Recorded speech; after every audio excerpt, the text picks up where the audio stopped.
আসসালামু আলাইকুম ওয়া রাহমাতুল্লাহি ওয়া তাআলা ওয়া বারাকাতুহু। প্রিয় দর্শক শ্রোতা, পরকাল মুক্তি লাভের দোয়া। পরকালে আপনি মুক্তি পেতে পারেন এই দোয়াটি যদি আপনি আমল করতে পারেন।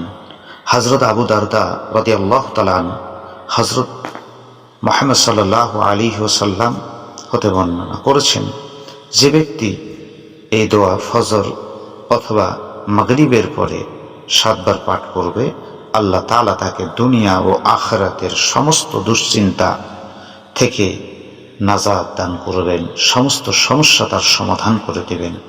তিনি কোনো জায়গায় সমস্যার সম্মুখীন হবেন না। সে দোয়াটি হলো, হাসবি আল্লাহ লা ইলাহা ইল্লা হুয়া আলাইহি তাওয়াক্কালতু ওয়া হুয়া রাব্বুল আরশিল আযীম।